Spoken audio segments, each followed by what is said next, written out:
வசனத்துக்காக தேவனுக்கு ஸ்தோத்திரம் உண்டாவதாக. இங்க இருக்கிற எல்லாருக்காக அன்போடு உங்களை கேட்கிறேன். நீங்க ஒருவேளை விசுவாசியா இருக்கலாம், தொடர்ந்து சர்ச்சுக்கு போறவங்களா இருக்கலாம், இல்லைன்னா சர்ச்சுக்கே போகாதவங்களா கூட நீங்க இருக்கலாம். ஆனா ஒன்னே ஒண்ணு நான் உங்களுக்கு சொல்லிக்க விரும்புகிறேன். நீங்க இந்த நான் பேச போறதை கொஞ்சம் கூர்ந்து கவனிங்க. உங்க குடும்பத்துக்கு நல்லது நடக்கும், உங்க குடும்பத்துக்கு ஆசீர்வாதமானதாக இருக்கும். எனக்கு திருமணமாகி 2 பிள்ளைகள், பெண் பிள்ளைகள். அவங்க 2 பேருக்குமே திருமணமாகி ஆசீர்வாதமாக இருக்கிறாங்க. பல விதமான குடும்பங்களை சந்திக்கிறோம். ஏராளமான குடும்பங்களுக்கு இது போல திருமணம் நடத்தி வைக்கிறோம். நிறைய குடும்பங்களுடைய பிரச்சனைகளை தீர்க்கிறோம், நிறைய குடும்பங்களுக்காக ஜெபிக்கிறோம், நிறைய குடும்பங்களின் சந்தோஷத்துக்கு நாங்கள் பாடுபடுகிறோம். ஆண்டவர் இயேசு கிறிஸ்துவின் நாமத்தில் ஏராளமான குடும்பங்களை வாழ வைப்பதற்கு இயேசு எங்களை பயன்படுத்துகிறார். அந்த அடிப்படையில் உங்களுக்கு நாங்கள் நல்ல வார்த்தைகளை ஆண்டவர்கிட்ட பெற்றுக் கொடுக்க முடியும். இதை நீங்க கூர்ந்து கவனிச்சா உங்களுக்கு மிகுந்த ஆசீர்வாதமானதா இருக்கும். ஒருவேளை இங்க இருக்கிறவங்களுடைய குடும்பங்கள்ல ஒருவேளை சிக்கல்கள், பிரச்சனைகள் இருக்குமானால் நான் சொல்லுகிறது கவனிங்கள். உங்கள் குடும்பத்துல மகிழ்ச்சியும் சமாதானமும் உண்டாயிருக்கும். எனக்கு இந்த பெண்ணும் மாப்பிள்ளையும் என் செய்தியை கேட்பாங்களான்னு எனக்கு தெரியாது. ஏன்னா அவங்க இப்போ பதட்டமாகவும் ஒரு மாதிரி ஒரு விதமான இன்பத்தில் இருப்பாங்க. எப்படா முடிச்சு தொலைப்பானோ, நம்ம 2 பேரும் பேசலான்னு அவங்க 2 பேரும் வெயிட் பண்ணிட்டு இருப்பாங்க. இது எப்போ முடியும், நம்மளை விடுவாங்களான்னு அவங்க எதிர்பார்த்துக்கிட்டு இருப்பாங்க. அவங்க இப்போ காதலே விழாது நம்ம பேசுறதெல்லாம். ஆனா உங்களை நான் கேட்டுக்கிறேன், நீங்க கூர்ந்து என்ன செய்ய கவனிங்க. அதனாலதான் சொல்லியிருக்கேன், வீடியோ எடுத்து சொல்லியிருக்கேன். பொண்ணு மாப்பிள்ளையை நீங்க முடிஞ்ச பிறகு போட்டு கேளுங்க. இப்போ உங்களுக்கு மணிக்குள்ள என்னெல்லாமோ ஓடிக்கிட்டு இருக்கோம், அதனால இப்ப நீங்க கேட்க முடியாது. ஆனா இந்த வீடியோவை பார்க்கணும்னு உங்களுக்காக நான் வீடியோ எடுக்க சொல்லியிருக்கிறேன். உங்கள் குடும்பம் ஆசீர்வாதமாக இருக்கும் ஆண்டவர் என்ன சொல்லுகிறார் அப்படின்றதான் இன்னைக்கு கேள்வி. என்ன விதமாக நாம் வாழ்ந்தால் நம்முடைய குடும்பம் மகிழ்ச்சிகரமானதாக இருக்கும். நிறைய பேர் அப்படித்தான் கல்யாணம் முடிக்கிறாங்க. ஆனா கல்யாணம் முடிச்ச பிறகு நிம்மதி இல்லைன்றாங்க. கல்யாணம் முடிக்கிறதே நிம்மதி தான், ஒருத்தர் கட்டி விட்டோம்னா நல்லா இருப்பான்னு நினைச்சுதான் தாய் தகப்பு முடிக்கிறாங்க. ஆனா முடிச்ச பிறகு நிறைய குடும்பங்கள்ல மகிழ்ச்சி இல்லாம ரொம்ப கஷ்டப்பட்டு ஒருத்தர் அங்கேயும் ஒருத்தர் இங்கேயும் அப்படியுமா நிறைய பிரச்சனைகள். என்ன பிரச்சனைன்னு கேட்டா அவங்களுக்கு சொல்லவும் தெரியல. அவன் அப்படி இருக்கிறான்னு அவனை சொல்ல, அவன் எப்ப அப்படி இருக்கான்னு சொல்ல, 2 பேரும் ஒருத்தருக்கு ஒருத்தர் புகார் பண்ணிக்கிறாங்க. குடும்பங்கள் நிம்மதி இல்லாம இருக்கிறார். ஆனால் மகிழ்ச்சியாக வாழ்வதற்கு ஆண்டவர் வழி வைத்திருக்கிறார். இந்த கல்யாணத்தை ஏற்படுத்தினது யாருன்னா கடவுள் தான். ஆண்டவர் தான் கல்யாணத்தை ஏற்படுத்தினது. ஏதோ மனுஷனா பார்த்து கண்டுபிடிச்சு முறையா அப்படிலாம் இல்லை. ஆதாம் ஏவாளை ஆண்டவர் உண்டு பண்ணிட்டு ஆண்டவரே திருமணத்தை நடத்தி கொடுத்தார். முதல் திருமணம் அவர் தான் நடத்தி கொடுத்தார். அவர் தான் அவங்களுக்கு கல்யாணம் ஆகணும்னு கர்த்தர் நினைச்சார். ஆகவே திருமணம் கர்த்தரால் உண்டானது. எனவே ஆண்டவர் உண்டாக்கின திருமணத்துல பிரச்சனைகள் சரி பண்ணுவதற்கு அவரே தீர்வுகளை வச்சிருக்கிறார். இன்னைக்கு நீங்க கவனிங்க, இந்த எபேசியர் புஸ்தகத்தை நான் வாசிக்க கேட்டோம். அதுல 2 கணவன் என்ன செய்யணும், மனைவி என்ன செய்யணும் அப்படின்னு ரொம்ப தெளிவாக பவுல் அப்போஸ்தலன் எபேசியர் சபைக்கு ரொம்ப அழகா எழுதியிருக்கிறார். இதை கூர்ந்து கவனிச்சீங்கன்னா உங்க குடும்பம் ரொம்ப செழிப்பா இருக்கும்.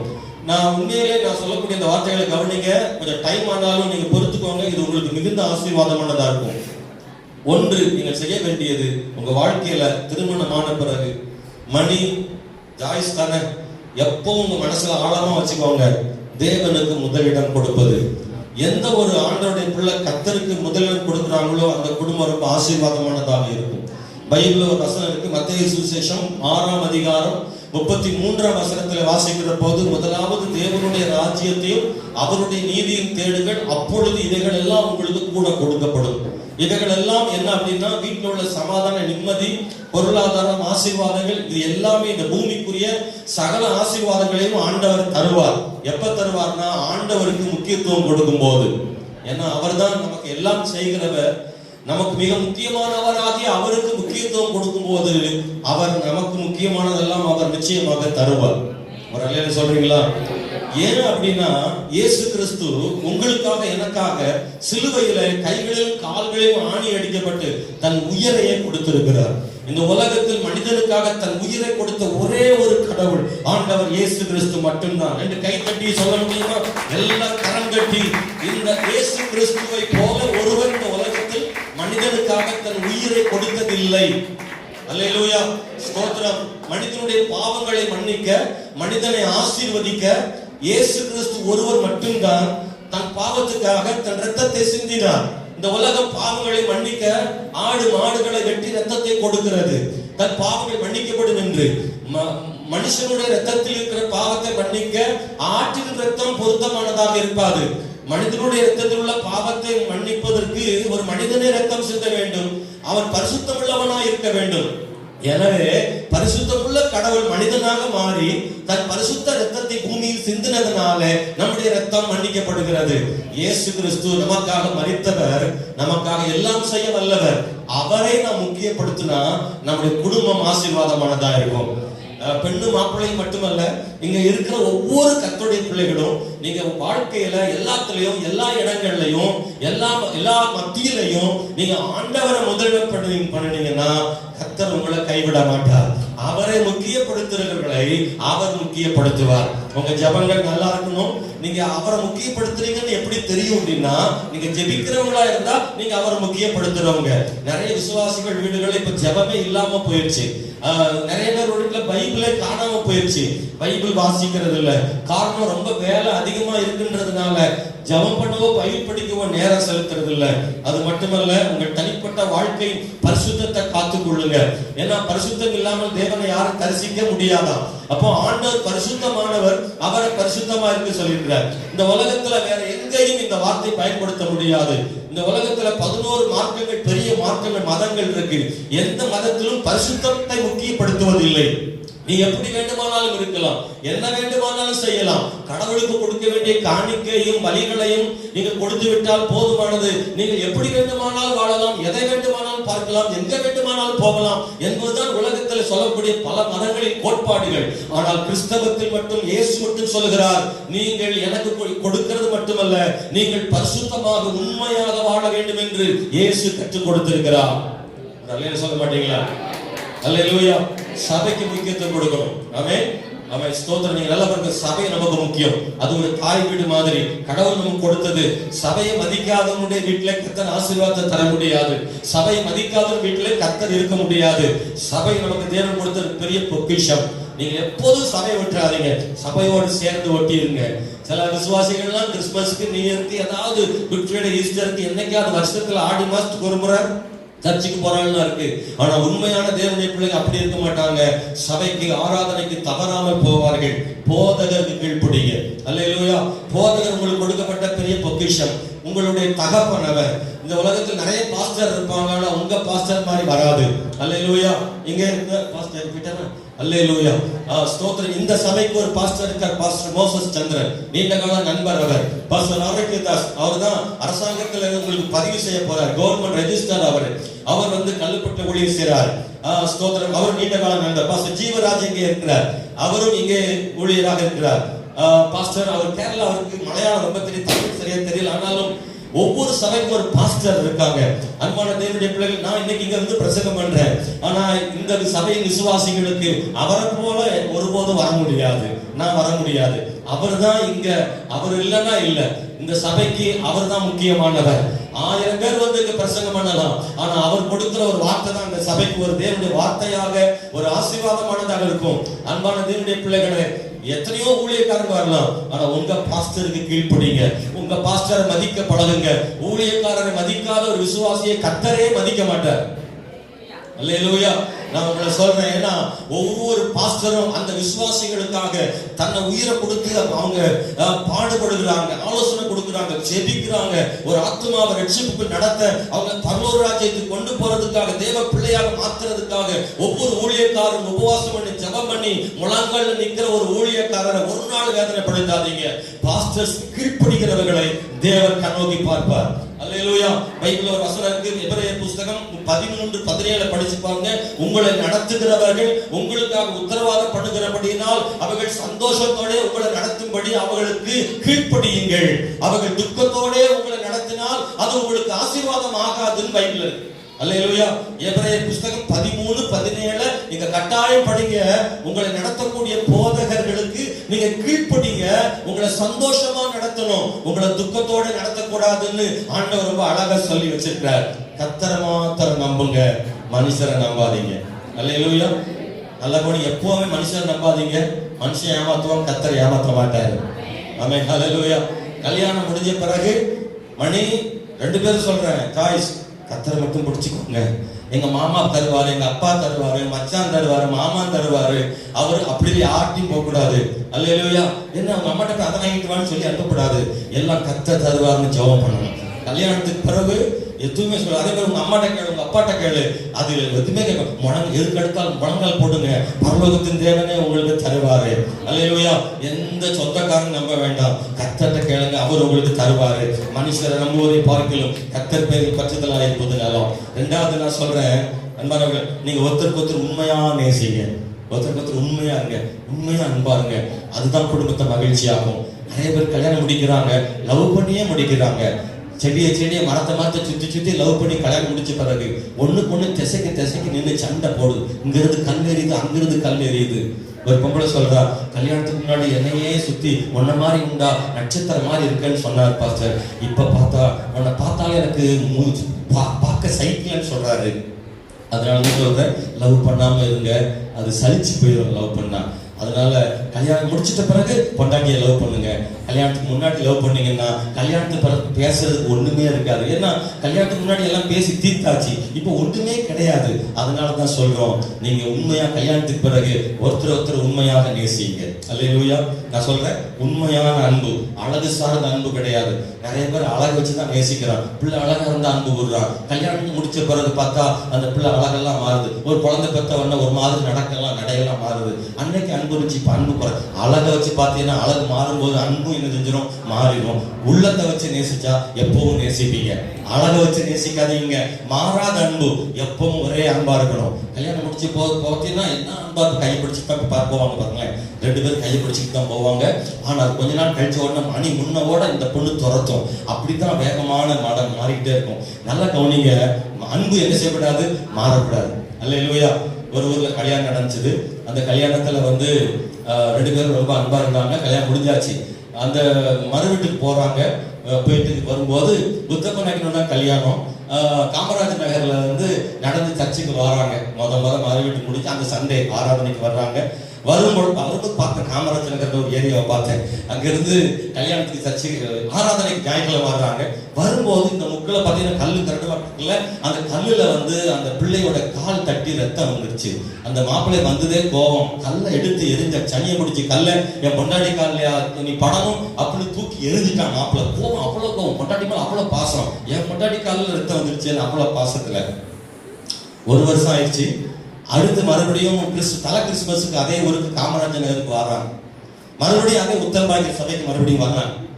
அதே இடத்துல வர்றாங்க, அதே பாதையில வர்றாங்க. மாப்பிள்ளை ஏற்கனவே எரிஞ்சு போட்ட கல்லையே மறுபடியும் எடுத்தது அந்த பிள்ளை. அதே அடியில கால். இப்ப சொல்றான், சனியை முடிச்சவள கல்லை பார்த்து வரப்படாதா? 1 வருஷத்துக்கு முன்னாடி கல்லை திட்டினவன் இப்ப கொண்டாடி திட்டினா, கண்ணை கடத்தில வச்சிருக்க, ஒழுங்கா பார்த்து வரக்கூடாது. நான் அதனால சொல்றேன், இந்த அன்பு 1 வருஷத்துல மாறி போச்சுடா. அன்பு மாறக்கூடாது, எப்போதும் இந்த அன்பு வரணும். ஆரம்பத்துல கணின்னா கடைசி வரை கணின்னு சொல்லுங்க, எரும மாடுன்னு மாற்றக்கூடாது. அன்பு எப்போ இருக்கட்டும் சொல்லுங்க, அன்பு எப்பவும் இருக்குன்னு சொல்றாங்க. அல்லேலூயா சொல்லுங்க. அல்லேலூயா. நல்லா கவனிங்க, செயல் காட்டணும். சில மாப்பிள்ளை சொல்லுவான், நான் அவளை நேசிக்கிறேன், அன்பு உள்ளத்துல இருக்குமா. உள்ளத்துல இருந்து அவளுக்கு எப்படி தெரியும், உடம்ப பிச்சா பார்க்க முடியும். அப்பப்ப என்ன தேவையோ வாங்கி கொடுக்கணும். ஏதாவது செய்யணும்ல. எதுவுமே செய்யாம நேசிக்கிறன்றது போய் தாங்க. உண்மையா நேசிக்கிறவங்களா இருந்தா என்ன செய்யணும்னா, எதையாவது என்ன செய்யணும். மணி அப்பப்ப எனக்காவது அல்வா கில்வா ஏதாவது வாங்கி கொடுக்கணும். அம்மன் ஹோட்டல்ல போய் வாங்கி கொடுக்கணும். சூட்டா அல்வா வாங்கி கொடுக்கணும், ஸ்வீட் வாங்கி கொடுக்கணும். மனைவி என்ன ஜாய்ஸ் என்ன செய்யணும், எந்த கருவாட்டு குழம்பு வச்சு அவளுக்கு என்ன பிடிக்கும் கேட்டு அதெல்லாம் செஞ்சு கொடுத்து அப்படியே நைஸ் பண்ணணும். அப்பதான் என்ன இருக்கு, என்ன அன்பு கிரியைகளை காமிக்கணும். சும்மா உள்ளத்துல இருக்குன்னு சொல்லக்கூடாது. அடுத்து தியாகமான அன்பு. தியாகமே பண்ணாத ஒரு அன்பு நல்ல அன்பா இருக்க முடியாது. கணவனுக்காக மனைவிக்காக கணவன் எதையாவது தியாகம் பண்ணணும். தியாகமே பண்ணலன்னா கஷ்டம்.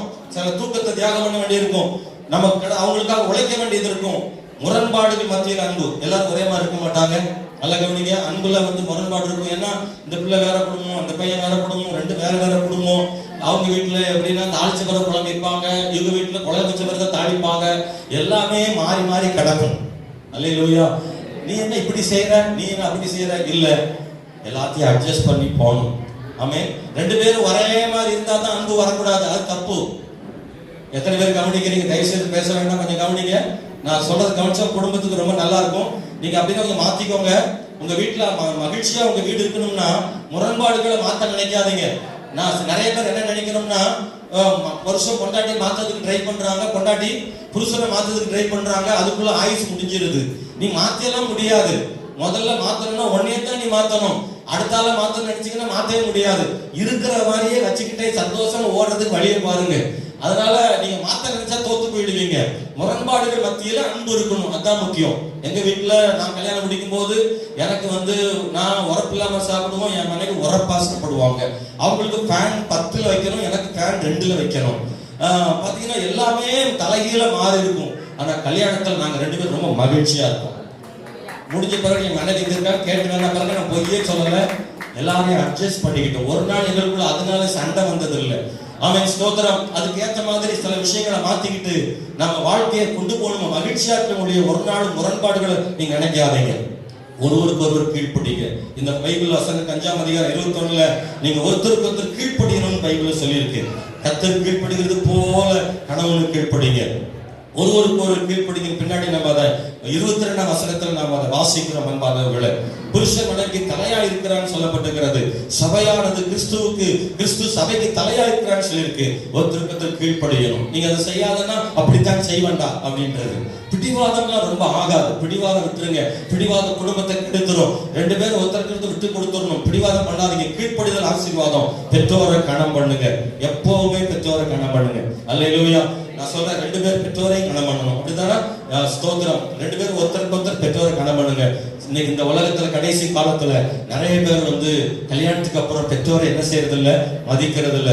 முன்ன மாதிரி இல்ல. இப்ப நிறைய முதியோர் இல்லங்கள் நிறைய பெருகிருச்சுது.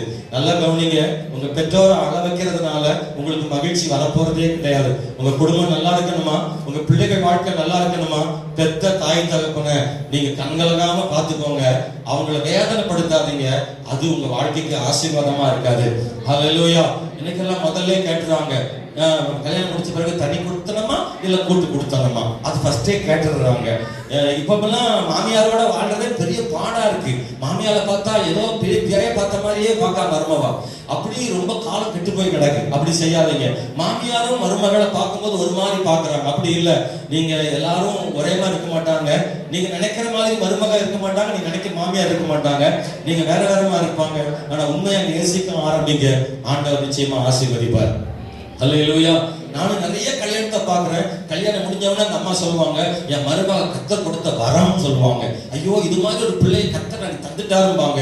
கல்யாணம் முடிஞ்சு 3 மாசம் ஆகட்டும், அவ பொம்பளையா அவ பேய் அப்படிம்பாங்க. ஏன்னா 3 மாசம் என்னாச்சு போச்சுன்னா அதுக்குள்ள ஏதாவது ஆயிடுச்சு. நான் சொல்றேன், அப்படி நினைக்காதீங்க. எல்லாருமே ஒருத்தருக்கு ஒருத்தர் இஷ்டம் இருக்கு. சில வீட்டுகள்ல நல்ல மாமியா இருக்காங்க, சில வீட்டு நல்ல மருமகமா இருக்கிறாங்க. தயவு செய்து ஒருத்தருடைய வழியில ஒருத்தர் நீங்க என்ன செய்யாதீங்க, தலையிடாதீங்க. அவங்கள சந்தோஷமாக இருக்க கர்த்தர் கிருபை செய்வாராக. அல்லேலூயா. நான் சொல்றேன், பெற்றோரை நீங்க மகிழ்ச்சி ஆக்குங்க. ஆமென். பெற்றோர்களை மகிழ்ச்சி ஆக்குங்க, அது ரொம்ப முக்கியமானது. தனியா போயிட்டு அப்பா அம்மா எதுவுமே செய்யாம அனாதைகளாக தாய் தகப்பனை ஒருபோது விட்டுறாதீங்க.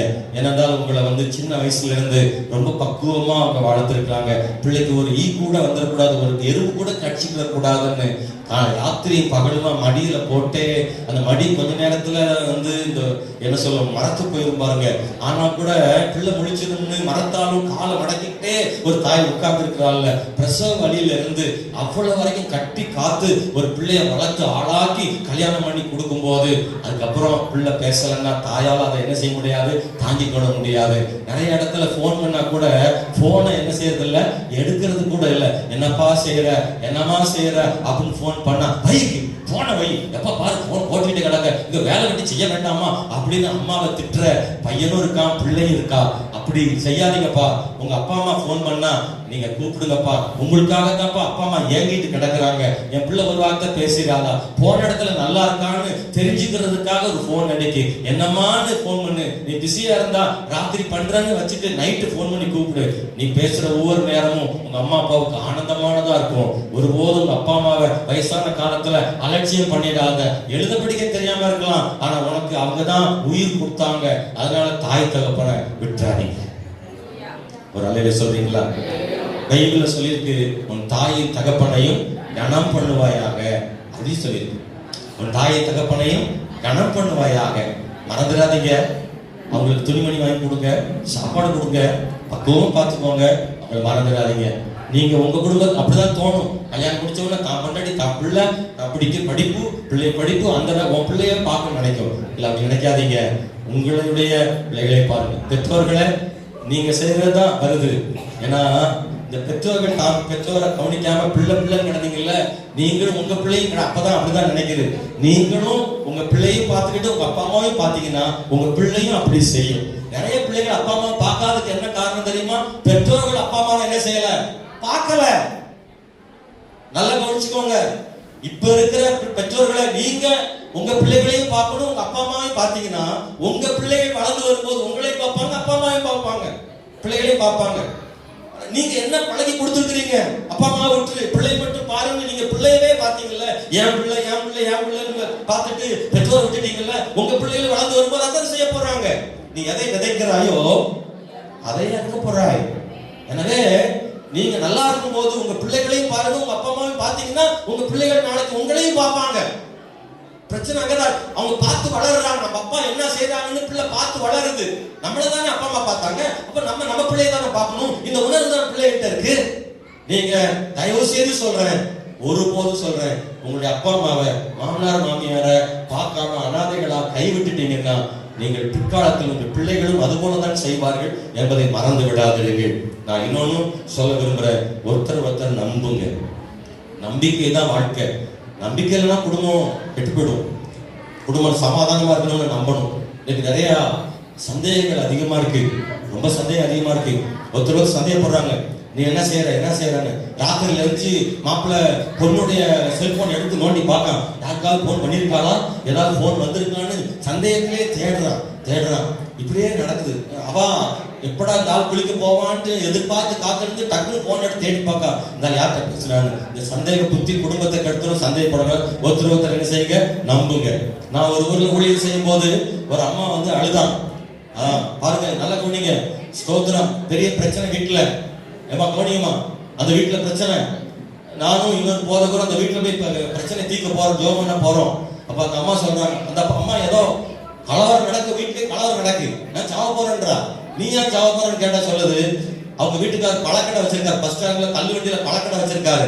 அந்த அம்மா சொல்லுது, இவர் பொம்பளைகளுக்கு எல்லாம் வியாபாரம் பண்றாரு, இவர் ஆம்பளைக்கு மட்டும் பழம் விற்க சொல்லுங்க, பொம்பளைகிட்ட சிரிச்சு பழம் விற்காரு பாஸ்டர் அப்படின்னு சொல்லுது. நான் சொன்னேன், வியாபாரி ஆம்பளை இங்க ஆண்களுக்கு பழம் விற்கப்படும் போட முடியும், அவர் யார் வந்தாலும் பழம் விற்பார் தானேன்னு சொல்லி ஜெபம் பண்ணிட்டு வந்தோம். இன்னைக்கு நல்லா இருக்காங்க. நல்லா கவனிங்க, சந்தேகப்படாதீங்க.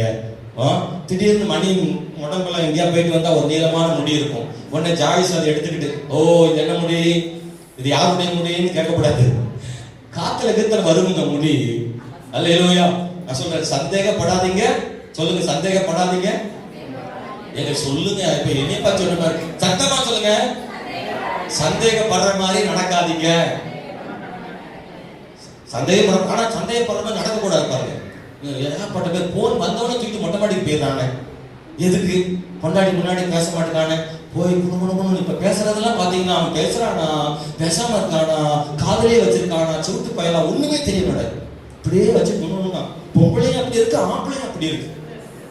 பஸ்ல உட்கார்ந்து இருந்தாங்கன்னா குந்திக்கிட்டு இப்படியே பேசினா 1.5 மணி நேரம். ஒரு நாள் ராத்திரி 1 மணிக்கு பஸ்ல வரேன், அப்படியே முணுமுணு என் பக்கத்துல உட்கார்ந்து வந்தான், முணுமுணுன்னே இருக்காம்பா.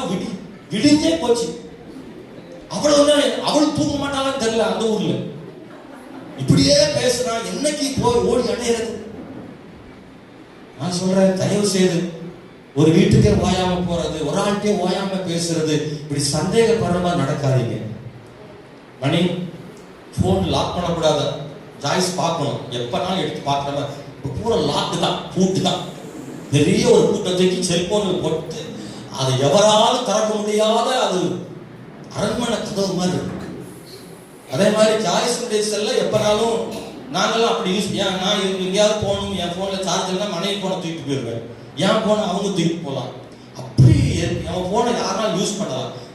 இங்க இருக்கிற கல்யாணம் முடிஞ்சவங்க சொல்லுங்க, என் போனை என் பொண்டாடி தூக்கிடுவா, என் பொண்டாடி போனை நான் பார்த்துக்கிடுவேன்னு சொல்றேன், கை தூக்குங்களேன். கொஞ்சம் பேர் தான் தூக்குறீங்க. பூரா லாக் இங்க இருக்கு, ஏகப்பட்ட லாக் இங்க இருக்கு.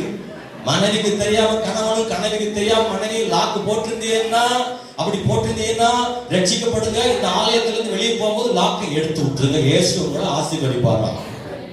அல்லேலூயா. லாக் இருந்தா என்ன அர்த்தம்? உள்ள ஏதாவது விஷயம் ஒண்ணு பாம்பு உள்ளதுன்னு அர்த்தம். உங்க செல்போன்ல லாக் போட்டு வச்சிருக்கீங்க, அதாவது லாக் போடுங்க. தயவுசு போடுங்க. ஏன்னா உங்களுக்கு சில நேரம் தேவைப்படலாம். ஆனா மனைவிக்கு அந்த லாக் எடுக்க தெரியணும்னு சொல்ல வரேன். நீங்க ஏதாவது இப்படின்றீங்கல்ல, பூரா இப்படித்தான். அந்த இப்படின்றது மனைவிக்கு தெரியும், கணவனுக்கு தெரியும். அம்மா எனக்கு லாக் இருக்கு, ஆனா என் லாக் மனைவிக்கு தெரியும், அவங்க எடுத்துக்கிடுவாங்க. ஏன்னா மத்தவங்க எடுக்கக்கூடாது இல்ல, போட்டுக்கோங்க. மனைவி கணவனுக்குள்ள அந்த ஒளிமறைவே இருக்கவே கூடாது. ஒளிமறை வந்து என்னைக்குனாலும் வெடிச்சிடும். தயவுசெய்து ஒளிமறை வேண்டாம். அல்லேலூயா. அன்பான ஒரு பொம்பளை கூட ரொம்ப நேரம் திருச்சி பேசக்கூடாது. ஒரு ஆம்பளை இருக்கு, அந்நியர்கிட்ட போய் ரொம்ப நேரம் பேச வேண்டியது இல்லை. அப்படிதானே?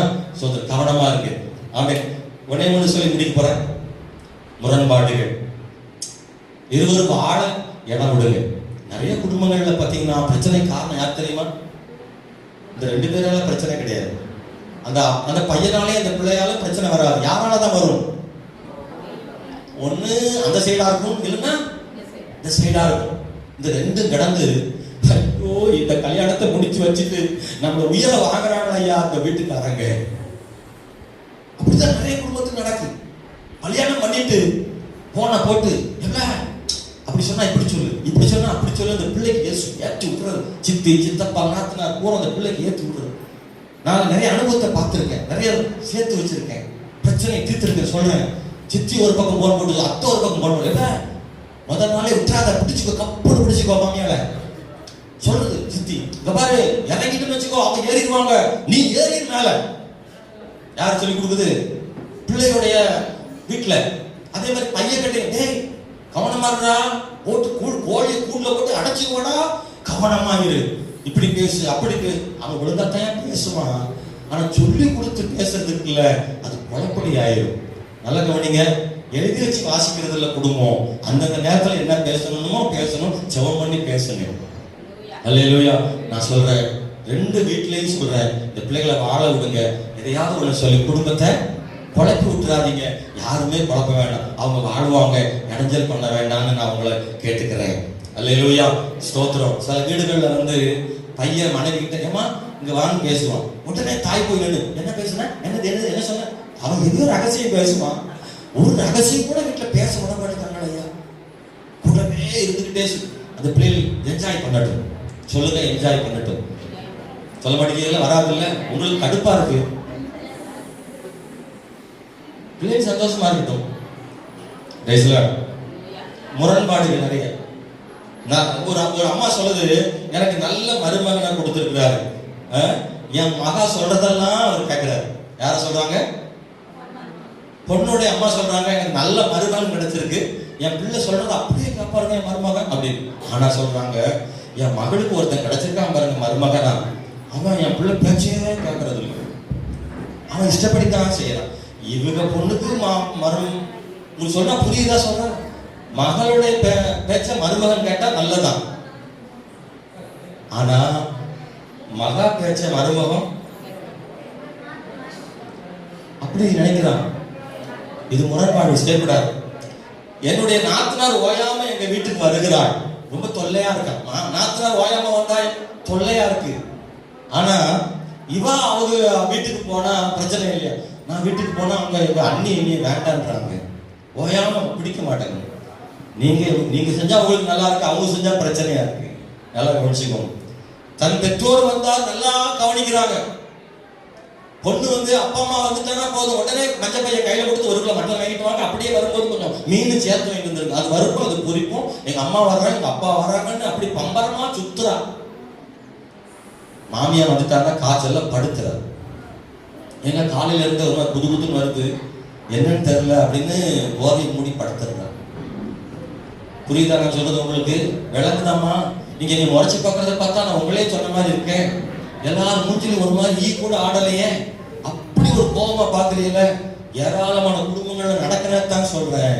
நான் தாய் வீட்டுல இருந்து வந்தான்னா அப்படி நிக்கிறாங்க ஐயா. என்ன செய்யணும்? நைட்டே போன் போட்டுது, அம்மா வரீங்களா, என்ன பிரியாணி செய்யவா இல்ல வெள்ளச்சாதம் முந்திரவா அப்படின்னு ராத்திரியே போனை போட்டு மெனுவெல்லாம் போட்டு கரெக்ட் பண்ணி ரெடி பண்ணி வைக்கா.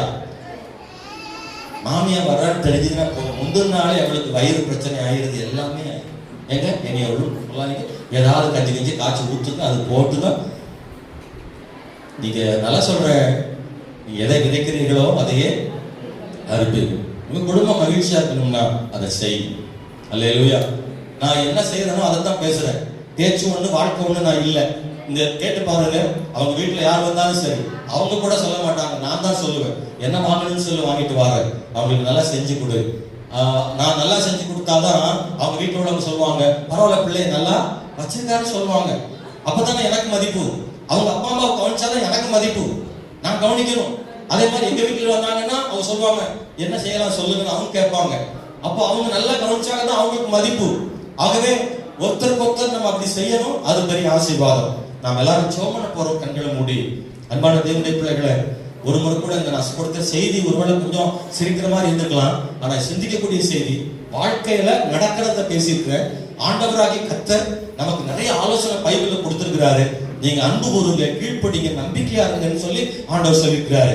எனக்கு இந்த காலவேளையில ஒரு முறை கூட நீங்க எல்லாம் கண்ணை மூடி ஜெபம் பண்ணுங்க. நீங்க ஒருவேளை ஜெபிக்க தெரியாதவங்களா கூட இருக்கலாம், நீங்க சர்ச்சுக்கு போகாதவங்களா கூட இருக்கலாம். ஆனா இந்த ஆண்டவர் இயேசு உங்க வாழ்க்கையை ஆசீர்வதிக்க முடியும். இந்த இயேசு கிறிஸ்துவங்களுக்கானவர் மட்டும் இல்ல, இது எல்லாருக்குமானவர், எல்லா மதத்தினருக்கும் சொந்தமானவர் இயேசு. உங்க வாழ்க்கையில, உங்க குடும்பத்துல தீர்க்க முடியாத பிரச்சனை ஒருவேளை இருக்கா, உங்க குடும்பங்கள்ல ஒருவேளை பிரிவினைகள் வருதா, சில நேரங்கள்ல உங்க குடும்பங்கள்ல மகிழ்ச்சி இல்லாம இருக்கா, தேவையில்லாத சண்டை வருதா, இந்த காலையில இந்த கல்யாண வீட்டுல இந்த சபை ஆராதனையில உங்க கண்ணை மூடி ஒரு நிமிடம், இயேசுவே எனக்கு உதவி செய்யும், எனக்கும் என் குடும்பத்துக்கும் சந்தோஷத்தை தாரும், நானும் என் மனைவி பிள்ளைகள் எங்க குடும்பத்தார் மகிழ்ச்சியா வாழணும், இந்த இயேசு எனக்கு நன்மை செய்வார் என்று நம்புறேன்னு சொல்லி கண்ணை மூடி கையை வைத்து உண்மையா சொன்னீங்கன்னா இன்னைக்கு நான் உங்களுக்கு ஜெபம் பண்றேன். இயேசு உங்க குடும்பத்தை ஆசீர்வாதமாக்குவாரு, ஒரு சமாதானத்தை உங்களுக்கு ஆண்டவர் தருவாரு. இன்னைக்கும் இயேசு ஜீவிக்கிறாரு. அவர் சிலுவையில மரித்து உயிர்த்தெழுந்தவர். கட்டாயம் உங்களை ஆசீர்வதிக்க அவர் போதுமானவர். இன்னைக்கு இந்த காலவேளையில இந்த இயேசு இங்க இருக்கிறாரு. இந்த மணமக்களை ஆசீர்வதிக்கிறது மட்டுமல்ல, இந்த செய்தியை கேட்கிற சகோதர சகோதரி, உங்கள் குடும்பத்தை ஆசீர்வதிப்பதற்கு இயேசு போதுமானவராக இருக்கிறார். ஹalleluya, ஹalleluya, ஹalleluya, ஹalleluya. நான் உங்களுக்காக ஜெபிக்கிறேன். அன்புள்ள பிதாவே, இந்த வேளைக்காக நன்றியோடு நாங்கள் துதிக்கிறோம் ஆண்டவரே. இந்த செய்தியை கேட்கிற ஒவ்வொரு சகோதரனுக்கும் ஒவ்வொரு சகோதரிக்கும் ஆண்டவர் உதவி செய்யுங்கப்பா. ஆண்டவரே, குறிப்பாக இந்த மணமகனுக்காக, மணமகளுக்காக, மணி மோசஸ்க்காக, நிவேதா ஜாய்ஸ்க்காக ஜெபிக்கிறோம். இந்த பிள்ளைகள் முதல் முறையாக ஒரு குடும்பத்தை தொடங்க போறாங்க. ஒரு பெரிய சந்தோஷத்தை, சமாதானத்தை ஆண்டவர் தாரும். இன்னைக்கு செய்தி கேட்டது போல கர்த்தருக்கு முன்பதாக மகிழ்ச்சியாக வாழட்டும் ஆண்டவரே. ஒருவரை ஒருவர் உண்மையாக நேசிக்கட்டும் ஆண்டவரே. ஒருத்தர் ஒருத்தர் நம்பட்டும், கீழ்ப்படியட்டும், ஒருத்தர் ஒருத்தர் பாராட்டட்டும். என் தேவன் தாமே மகிழ்ச்சியான குடும்பங்களாக இவர்களை மாற்றும்படி ஜெபிக்கிறேன். இங்க ஏற்கனவே திருமணமானவர்கள் உண்டு, அவர்கள் குடும்பங்கள்ல மகிழ்ச்சி ஆண்டவர் தாரும். ஆண்டவரே ஸ்தோத்திரம் கர்த்தாவே, நீர் அற்புதமாக நடத்தும்படி ஜெபிக்கிறோம். திருமணமாக வேண்டிய பிள்ளைகள் இங்கே உண்டு, ஏற்ற காலங்களில் திருமணத்தை ஏற்படுத்தி ஆண்டவர் தாரும். இங்க இருக்கிற ஊழியர்களை ஆசீர்வதியும், தொடர்ந்து நடக்க போகிற திருமண ஆராதனை ஆசீர்வதியும். எல்லார் மேலும் கிருபை இருக்கட்டும். இயேசுவின் நாமத்தில் ஜெபிக்கிறோம் நல்ல பிதாவே, ஆமென், ஆமென். அல்லேலூயா. Thank you. நல்ல வார்த்தைகளை நாம் கேட்டோம். கர்த்தருடைய வார்த்தையை ரசித்ததானே போதகர் அருண்சன் அவர்களுக்கு ஆசீர்வாதம் அவர்கள் மேல் தங்குவதற்காகவும் ஜெபிக்க இங்கே கூடி வந்திருக்கிறோம். மனிதன் பாவம் செய்யாதிருந்த காலத்திலே திருமணம் தேவனால் ஏற்படுத்தப்பட்டு தேவனால் ஆசீர்வதிக்கப்பட்டது. நமது ஆண்டவராகிய இயேசு கிறிஸ்து கானா ஊரில் நடந்த திருமணத்திற்கு சென்று தமது முதலாம் அற்புதத்தை செய்து திருமண வாழ்க்கையை அங்கீகரித்து மேன்மைப்படுத்தி சிறப்பித்தார். திருமணமானது கிறிஸ்துவுக்கும் அவர் திருச்சபைக்கும் உள்ள பரிசுத்த ஐக்கியத்தை காட்டுகிறது. இது யாவருக்குள்ளும் மேன்மையான ஒன்றாக இருக்கிறது என்று வேத வசனங்கள் கூறுகின்றன. ஆகையால் இந்த திருமணத்தை அற்பமாய் எண்ணாமல், திருமணம் ஏற்படுத்தப்பட்ட காரணங்களை மனதில் கொண்டு பயபக்தியோடும் விவேகத்தோடும் தெளிந்த புத்தியோடும் தேவ பயத்துடனும் திருமணம் செய்ய வேண்டும். தேவநாம மகிமைக்காக பிள்ளைகளை பெற்று அவர்களை கர்த்தருக்கேற்ற பயபக்தியிலும் அறிவிலும் அன்பிலும் வளர்க்க, வாழ்விலும் தாழ்விலும் கணவன் மனைவி ஒருவரால் ஒருவர் பெற வேண்டிய அன்பையும் ஆதரவையும் பராமரிப்பையும் பாதுகாப்பையும் ஆறுதலை அடையவும் திருமணம் தேவனால் ஏற்படுத்தப்பட்டிருக்கிறது. ஆகையால் இந்த பரிசுத்த திருமண நிலையில் இவர்கள் இருவரும் சேர்க்கப்படும்படி இங்கு வந்திருக்கிறார்கள். ஆகையால் இவர்களை ஒருவரோடு ஒருவர் சேர்க்கக்கூடாத நியாயமான காரணத்தை யாராகிலும் இந்த இடத்தில் சொல்லப்படுமானால் இப்பொழுதே எழுத்தின் மூலம் அதை சொல்ல கடவர். அப்படி சொல்லாவிட்டால் இனி ஒரு நாளும் இந்த திருமணத்தை குறித்து நலம்புலம் ஒன்றும் சொல்லாதிருக்க கடமை. மணமக்கள் கொஞ்சம் எழுப்பி நிற்க கொஞ்சம் பின்னாடி மணமக்களுடைய பெற்றோர் முன்னாக ஒருபடி கேட்கிறோம். மணமகளுடைய பெற்றோர் சொல்லுங்க. மணிகண்டனாகிய நான் நிவேதாவுடன் பரிசுத்த விவாகத்தில் இணைக்கப்படுவதற்கு தடையான யாதொரு நியாயமான காரணத்தையும் அறியேன் என்று பயபக்தியுடன் தெரிவித்துக் கொள்கிறேன். நிவேதாவாகிய நான் மணிகண்டனுடன் பரிசுத்த விவாகத்தில் இணைக்கப்படுவதற்கு தடையான யாதொரு காரணத்தையும் அறியேன் என்று பயபக்தியுடன் தெரிவித்துக் கொள்கிறேன். சரிதானா?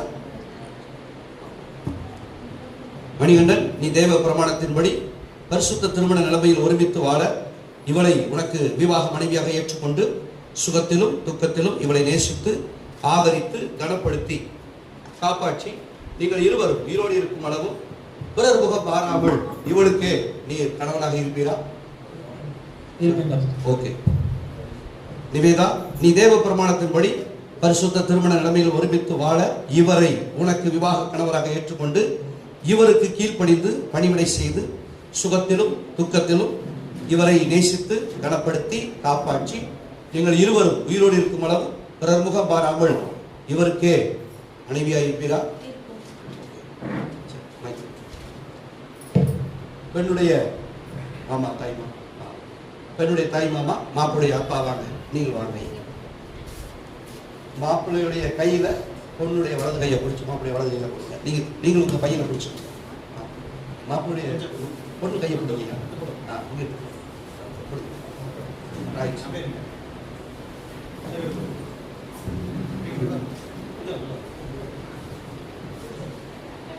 அங்க பாருங்க அம்மா, அங்க பாருங்க.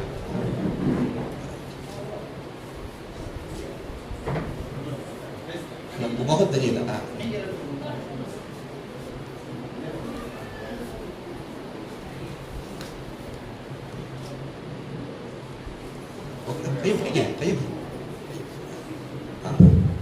இப்ப மாப்பிள்ளைக்கு மைக்கு பிடிங்க. இப்ப விட்டுருக்கு. நீங்க பொண்ணை பார்த்து சொல்லுங்க. இங்கு கூடி வந்திருக்கும் யாவரும் சாட்சியாக நிற்க மணிகண்டனாகிய நான் நிவேதாவாகிய உன்னை இன்று முதல் எனக்கு விவாக மனைவியாக ஏற்றுக்கொண்டு தேவனுடைய பிரமாணத்தின்படி நன்மையிலும் தீமையிலும் வாழ்விலும் சாவிலும் சுகத்திலும் துக்கத்திலும் நம் வாழ்வின் முடிவு பரியந்தம் உன்னை நேசிக்கவும் உன்னை ஆதரிக்கவும் வாக்கு கொடுக்கிறேன்.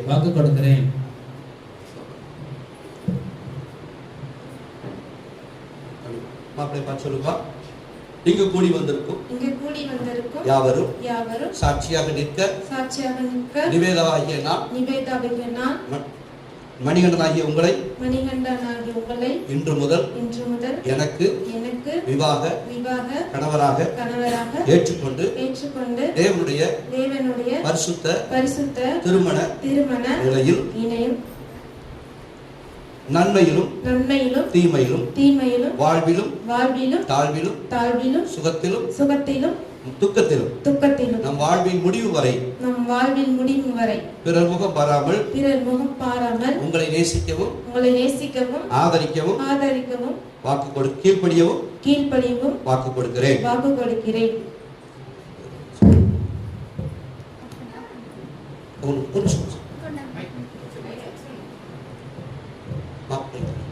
உன்னை திருமணம் செய்வதற்கு அடையாளமாக உன் கையை பிடித்து உன்னை என் விவாக மனைவியாக ஏற்றுக்கொண்டு என் சரீரத்தினாலே